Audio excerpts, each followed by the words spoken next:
Now, tomorrow on Minnesota Live, we're going to take our show out of the building. And I would say that we're going to be on the road, but we're actually going to be on a lake. So we're doing the entire hour on Lake Minnetonka, like on the lake, in a boat like the one you just saw there. So we thought we should take a look at what makes this West Metro Lake so unique. Steve McComas is the owner of Blue Water Science. He's known as the Lake Detective, and he's here with us this morning. Hi, Steve. Welcome. Well, good morning. Pleasure to be here. Thanks.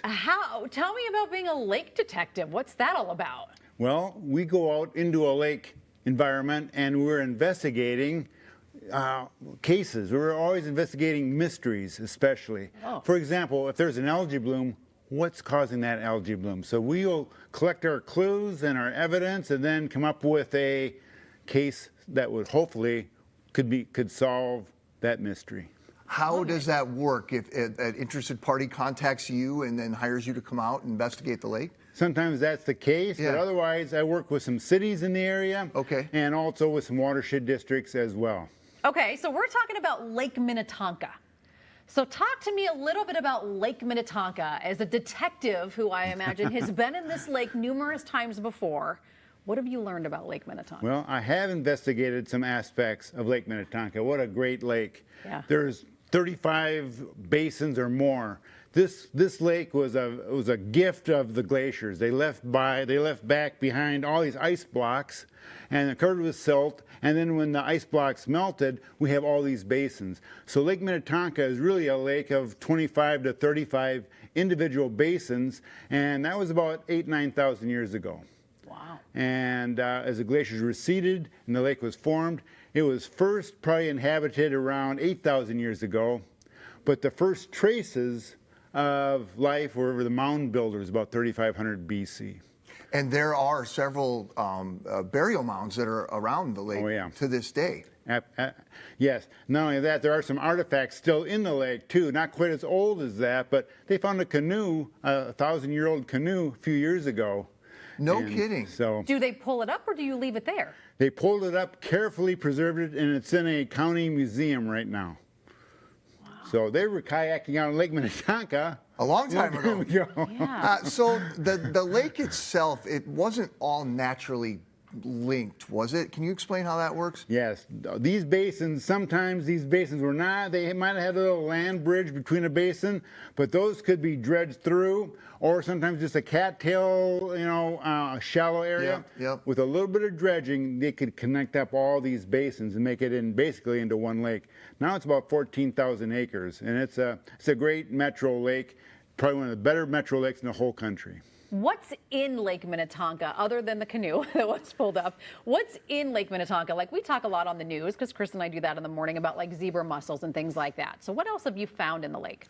Well, the fish community is fairly diverse, and you might expect a big lake like that with different basins. What's kind of interesting is that a lot of those lake basins have different water fertility. So you have like a natural experiment. You have 35 basins with varying water quality that's going to also affect various types of fish and fish species composition.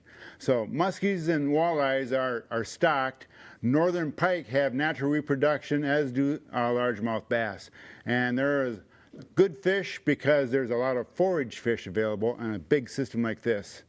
And so as the forage fish do well, the game fish are going to do fairly well too. Sure. They have a food source. I know, now I'm not personally we don't generally fish walleye, we fish bass out there. Oh, yeah. But it actually is a really good walleye lake. You just have to know exactly where to look for them. Which basin to go into? Yeah. That's right.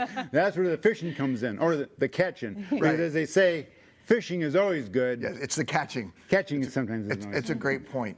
What's your, so aside from Minnetonka, are there some other lakes around the state that kind of jump out at you as being like just a cool lake to investigate?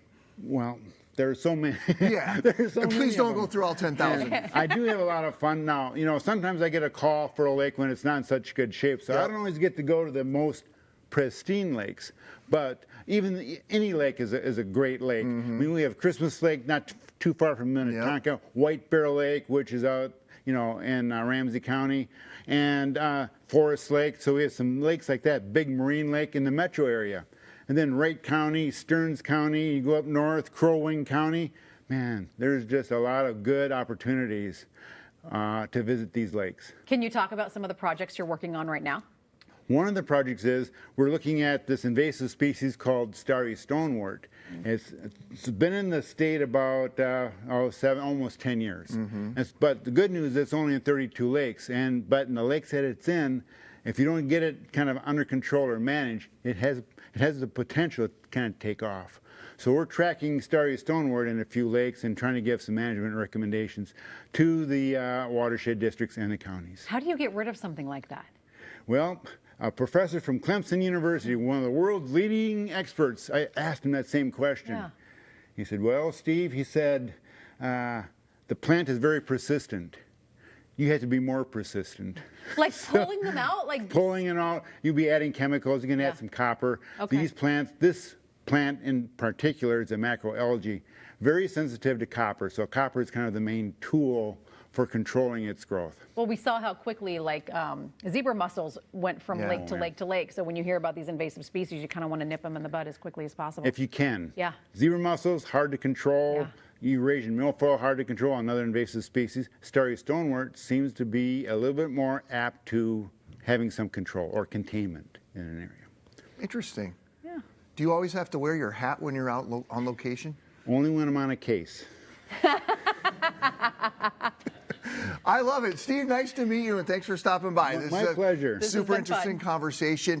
If you have any questions for the Lake Detective, we'll post a link for you to his Facebook page on MinnesotaLive.com.